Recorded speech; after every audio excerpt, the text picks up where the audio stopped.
இன்றைக்கி ஒரு mini vlog தான் பார்க்க போகிறோம். ஃபேஸ் நல்லா ஒயிட் ஆகணுமா? அப்போ இந்த வீடியோ உங்களுக்கு தான். ஃபேஸ் ஒயிட் ஆகிறதுக்கு 2 பொருள் இருந்தால் போதுங்க. சூப்பரான ஐஸ் க்யூப் செஞ்சிடலாம். 1 பொட்டேட்டோ, 2வது கஸ்தூரி மஞ்சள். மீடியம் சைஸ் உருளைக்கிழங்கு எடுத்துக்கோங்க.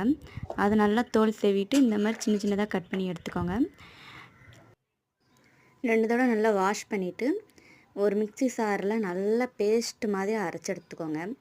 அரைச்சி எடுத்து வச்ச பொட்டேட்டோவை ஒரு டேபிள் ஸ்பூன் கஸ்தூரி மஞ்சள் போட்டுட்டு நல்லா மிக்ஸ் பண்ணிக்கோங்க. அதுக்கடுத்து ஐஸ் க்யூப் ட்ரேயில் வச்சுட்டு ஒரு 5 to 6 ஹவர்ஸ் விட்டுருவோம். பொட்டேட்டோ பார்த்தீங்கன்னா நம்ம ஸ்கின்னை நல்லா பிரைட்டாக ஆக்கிறதுக்கு யூஸ்ஃபுல்லாக இருக்கும். கஸ்தூரி மஞ்சளை பற்றி உங்களுக்கு சொல்லவே வேண்டாம், அதில் என்ன பெனிஃபிட் கிடைக்கணும். இப்போ நம்ம பொட்டேட்டோ ஐஸ் க்யூப் ரெடி ஆகிட்டு நம்ம ஒரு கைக்கு தேய்ச்சி பார்ப்போம். தேய்ச்சாச்சு. இப்போ நல்லா வாஷ் பண்ணிவிட்டு வந்து பார்க்க சரியான ஃப்ரெஷ்ஷாக இருக்குது. இந்த கையை பாருங்கள் எப்படி இருக்குன்னு. லைக்